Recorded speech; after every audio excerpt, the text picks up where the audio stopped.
Wrestling has more than one royal family.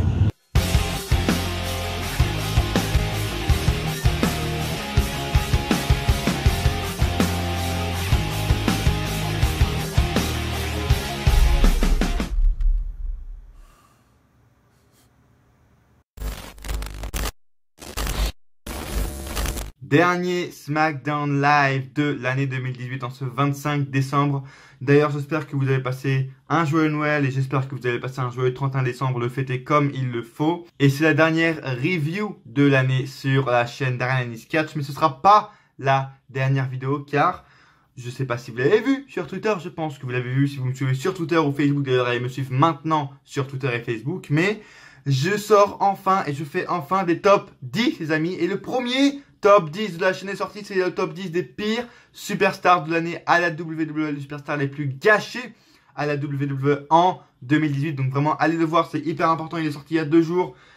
Voilà, il faut aller le voir maintenant pour me soutenir, laissez un pouce bleu et dites-moi dans les commentaires ce que vous avez pensé de la vidéo. Et je vous dis tout simplement que c'est pas la dernière vidéo de l'année car il y aura encore une dernière vidéo le 31 décembre 2018 et ce sera le top 10 des meilleurs superstars de l'année en 2018. Mais encore une fois, allez voir mon premier top 10 qui est sorti il y a 2 jours sur les superstars les plus gâchés en 2018. C'est 18 minutes de destruction sur la WWE.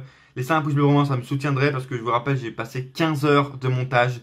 Et si vous voulez savoir les 3 autres top 10, je vous en ai déjà dit un qui sortira le 31 décembre. Il y en a encore 2 qui sortiront l'année prochaine. N'hésitez pas à aller voir sur mon Twitter la vidéo teasing, si on peut dire, qui a annoncé les 4 top 10 qui sortiront cette année et en ce début d'année 2019. Mais aujourd'hui, on s'attaque bien à la dernière review de l'année.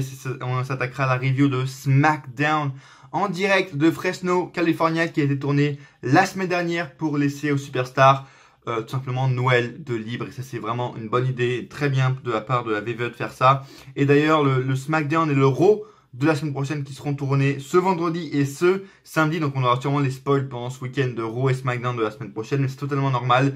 Ils laissent cette année aux superstars Noël et le 31 décembre et le 1er janvier, ce qu'ils n'avaient pas fait l'année dernière. Et je trouve que c'est une très bonne idée pour eux parce que voilà, ils se donnent à chaque fois tous les jours de l'année à fond pour ça. Et c'est très bien quand même qu'ils aient des fêtes de fin d'année pour eux. Et pour ce dernier SmackDown Live, pour la nouvelle ère, un SmackDown Live de la nouvelle ère, et ben c'est voilà un très bon SmackDown Live comme SmackDown l'a été pratiquement toute l'année par rapport à Monday Night Raw. D'ailleurs par rapport à ça, je vois trop de gens s'exciter sur le fait que oh mon dieu, ça y est, ça fait 2 semaines qu'on a un Raw qui est plutôt regardable, même pas potable, qui est regardable par rapport aux 2 dernières années passées. Et les gars s'excitent en mode oh ça y est, c'est le renouveau de la WWE, oh ça y est, ça va être putain de super. Les gars, ça fait que 2 semaines que Raw commence à être potable. Commencez à juger la nouvelle ère de Vince McMahon. Commencez à juger à partir de Mania. Tu vois, si jusqu'à WrestleMania, Raw, c'est bon comme ces 2 dernières semaines, ok, tu pourras commencer à juger et tu pourras commencer à dire, ok, c'est vraiment une nouvelle ère. Vince commence vraiment à changer d'avis, à écouter de plus en plus les fans, ok. Parce que même moi, je l'avoue, là, les deux derniers Raw ont été vraiment potables. Alors, c'est pas énorme, hein, c'est très très loin encore de SmackDown Live.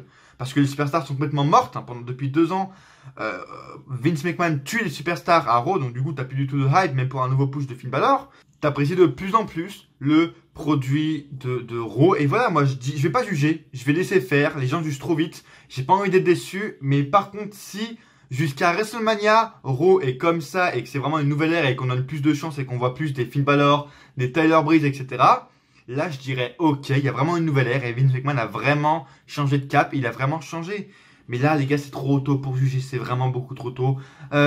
Ça peut repartir en couille, ça peut redevenir comme avant Raw, même avant le Rumble, tu vois, genre, dans 2 semaines, Raw, ça peut redevenir de la merde. Donc vraiment, calmez-vous, espérez pas trop. Les gars, je vous rappelle que c'est Vince McMahon. Mais il faut quand même un peu le dire, parce que c'est vrai que ces 2 dernières semaines, Vince fait vraiment du très bon boulot et il fait vraiment beaucoup d'efforts.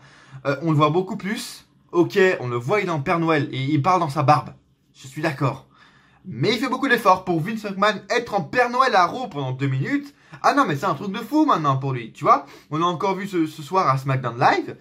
Et ben c'est plutôt pas mal, tu vois. Ça fait plaisir de revoir de plus en plus Vince McMahon qu'il a investi, tu vois, qu'il est là à chaque show, chaque soir. Parce que, je peux vous le dire, je pense que depuis des mois et des mois, Vince est rarement là au Raw et au SmackDown. Il est juste là pour les Raw et SmackDown vers Mania, vers Series, vers SummerSlam peut-être. Le patron est là.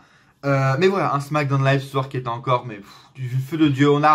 On le sent vraiment beaucoup moins de promos en backstage, mais beaucoup plus d'action sur le ring, beaucoup plus de concret si je puis dire. Et c'est vraiment plutôt pas mal. On a plus de promos entre guillemets sur le ring, mais moins de promos backstage qui servent à rien. Et c'est vraiment plutôt pas mal.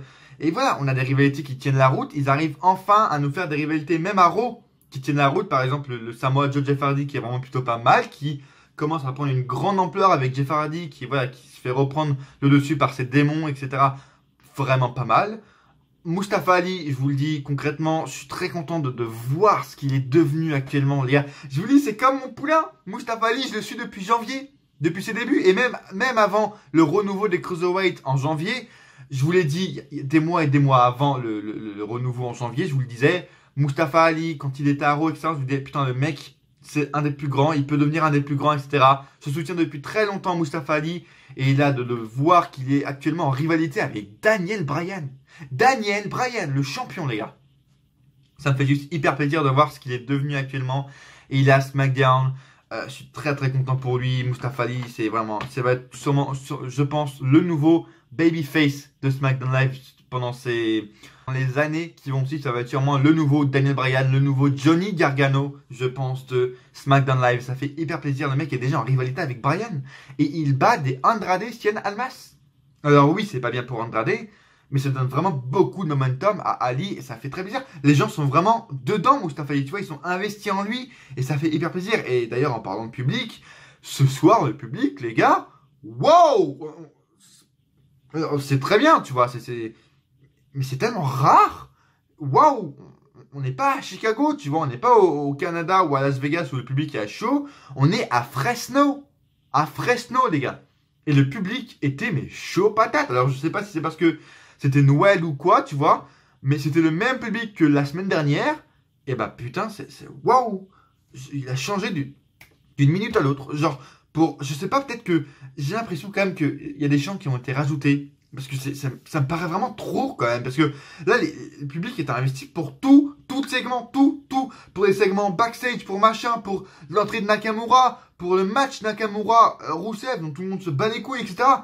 Le public est investi un truc de fou, tu vois. Alors c'est hyper bien, putain, ça te met vraiment dans l'ambiance, tu vois, mais c'est tellement rare que j'en reviens même pas. On a eu un match tag team, un 8-man tag team match, mais qui a du sens cette fois.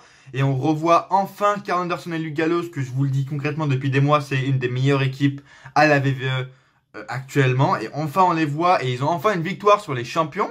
Très bien, tu vois, ils ont pas fait, parce que là ce soir c'était un Luke Gallows, Karl Anderson et les Usos en équipe contre Sanity et The Bar, les champions.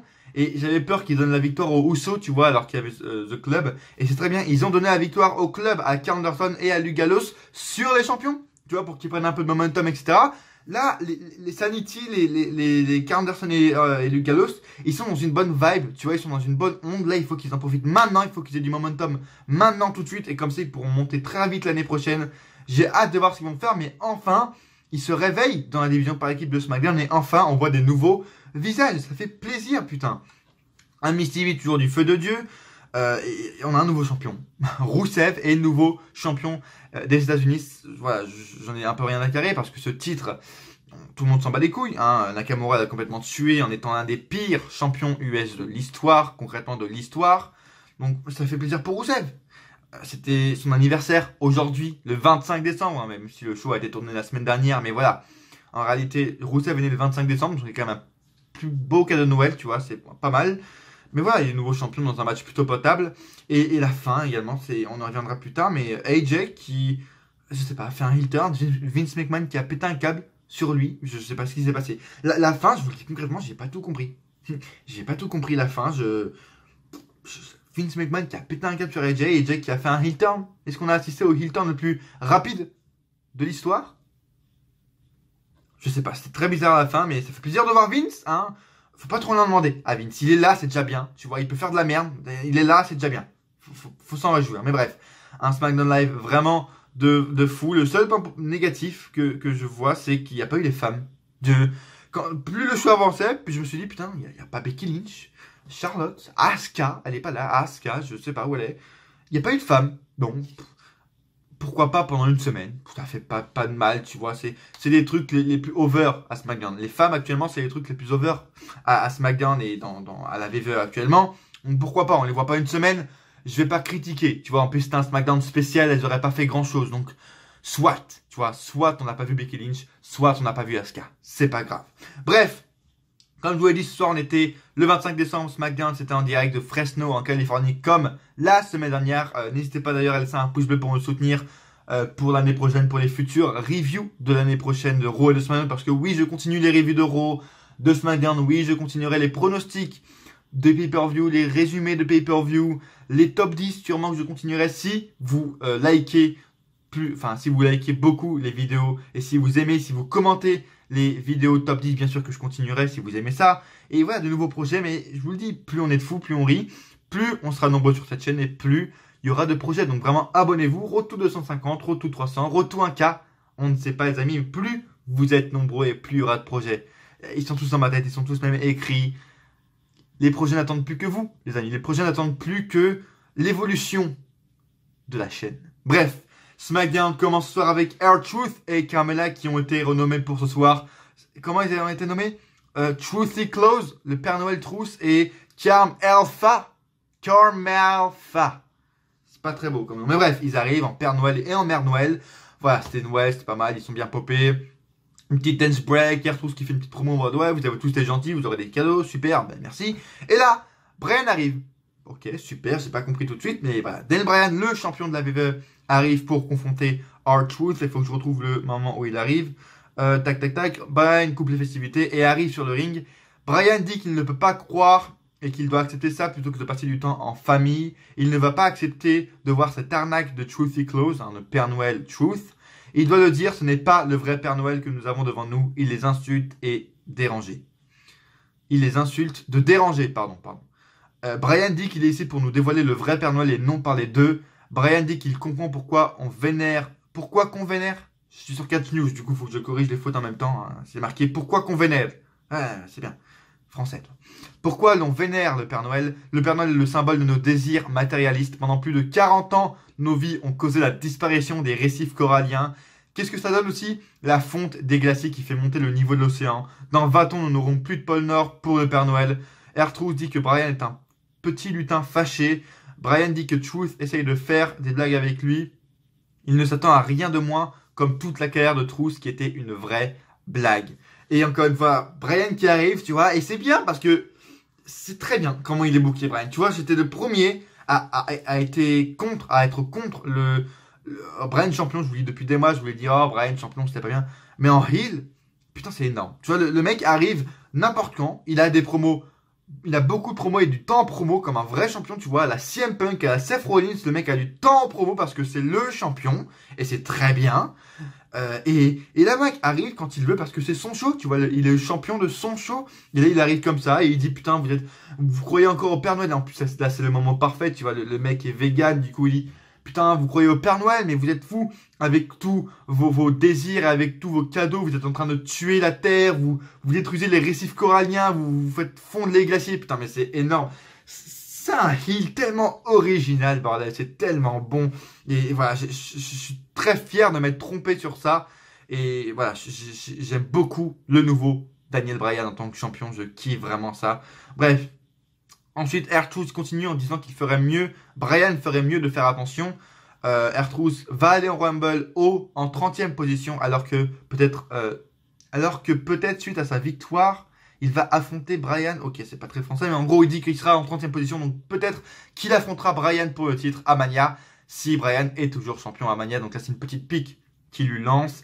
Et Bryan lui demande comment il croit pouvoir gagner le Rumble s'il ne peut même pas compter jusqu'à 30. R-Truth commence à compter, mais il se perd à 7 et ensuite il part sur une dance break. Et c'est là que Bryan attaque par derrière R-Truth pendant la dance break. Ça part en couille.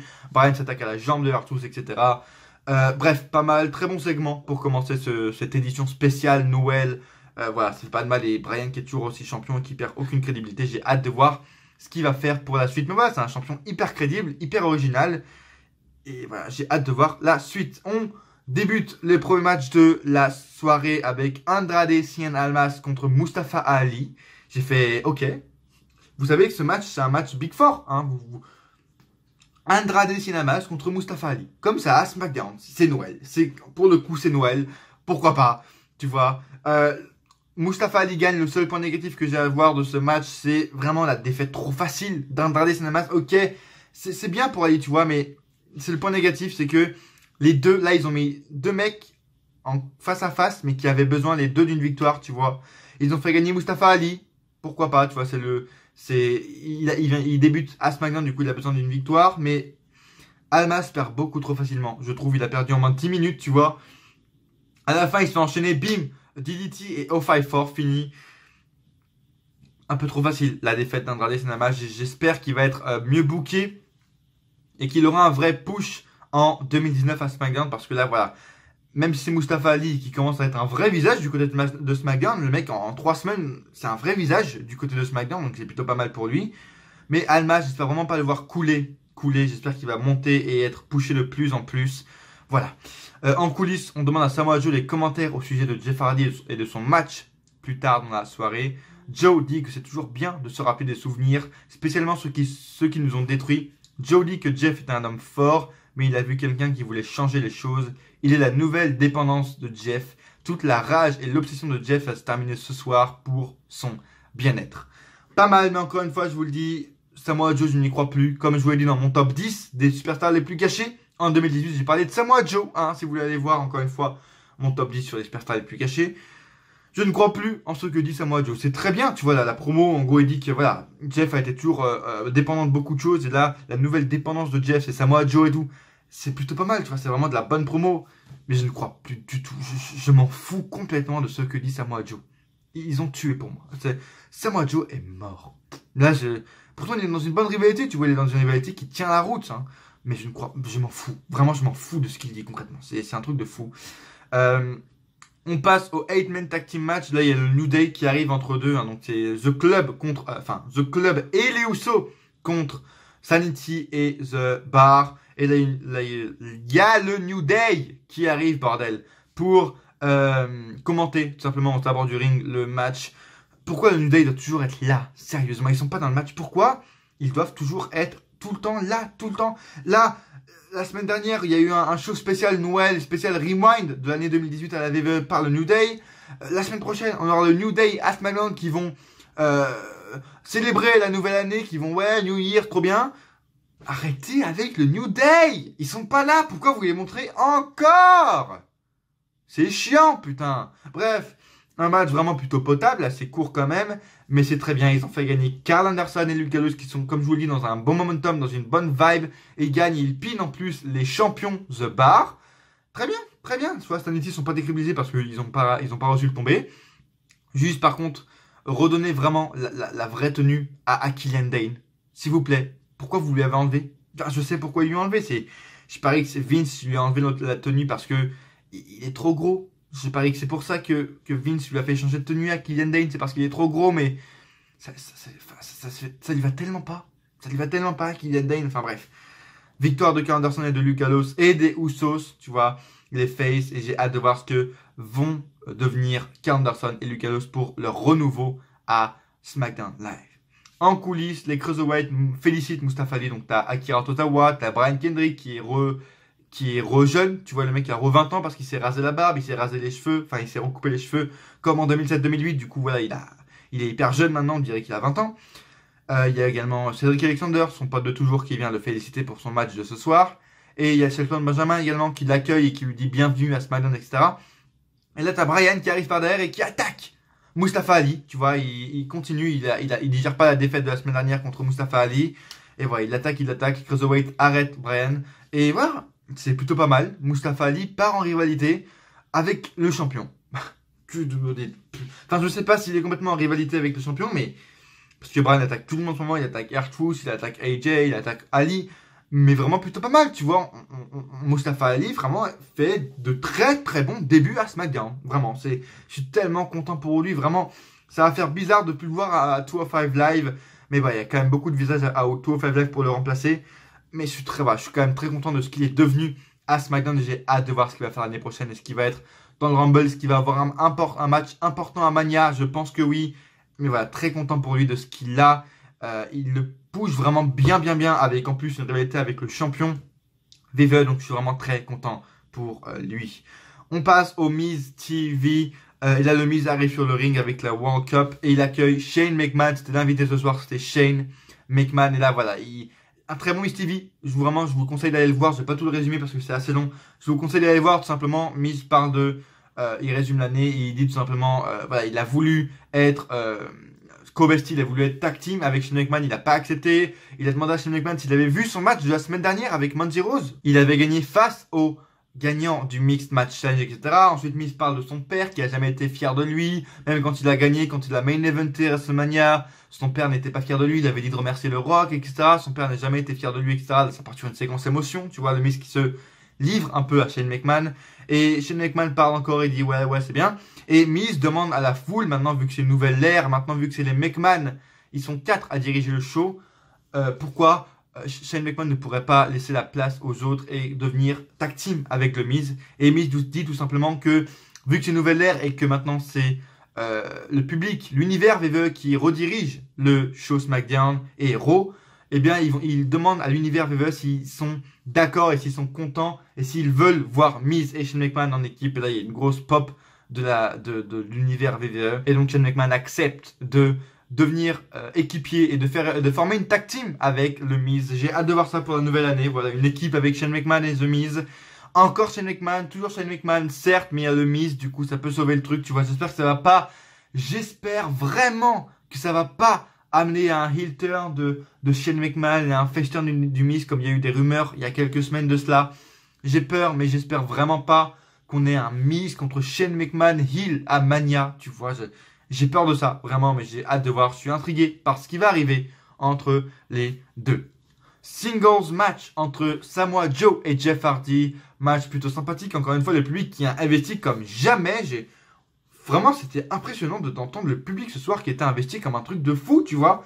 La semaine dernière, ils n'étaient pas autant investis alors que c'était le même public. Je sais pas si c'est parce que c'était l'épisode spécial Noël ou quoi. Peut-être que la WWE a rajouté des petites cheers, hein, des petits effets spéciaux, des petites pop. Tu vois, je sais pas s'ils en ont rajouté, mais bref. C'était hypant de voir le public hypé, tout simplement. Combat plutôt pas mal et ce combat se termine en no DQ parce que Jeff Hardy continue d'attaquer encore et encore Samoa Joe à l'extérieur de ring. Du coup, l'arbitre fait un no DQ. Et je crois non même qu'il disqualifie.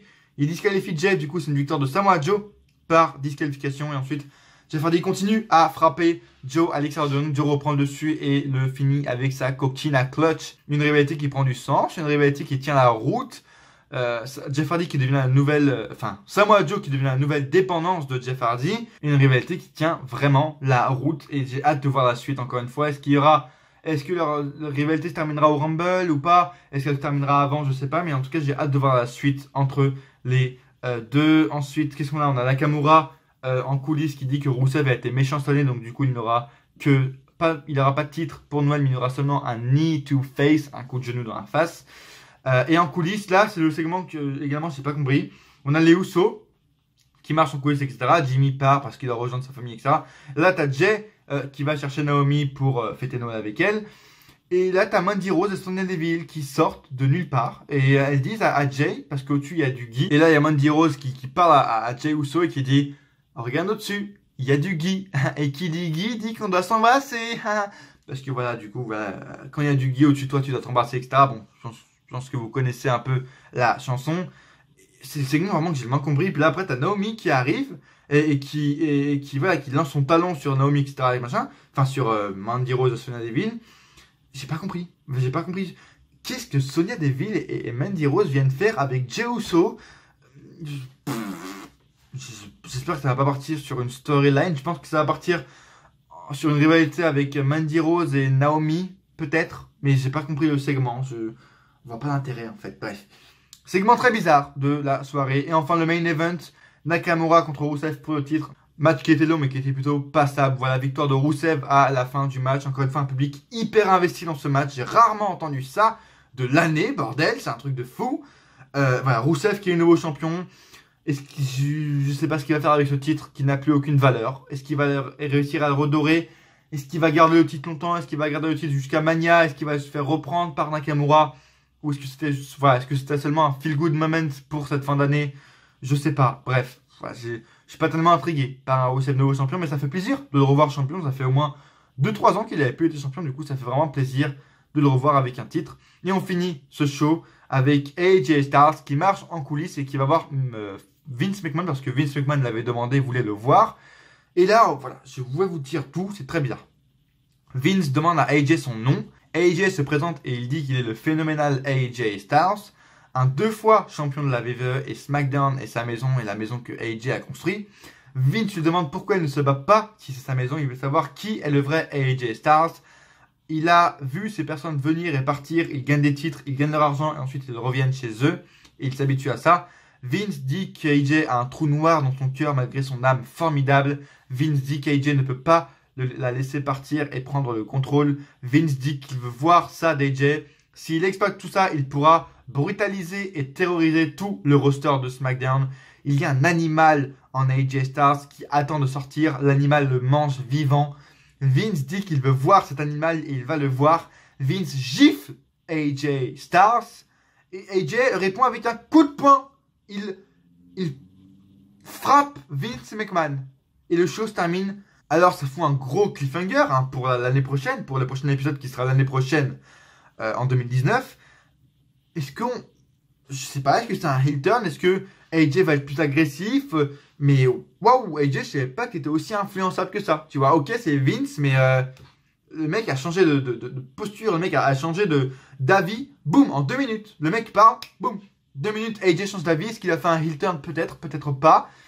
Mais voilà, AJ, je savais pas qu'il était aussi influençable que ça. Tu vois, notre ami AJ Styles.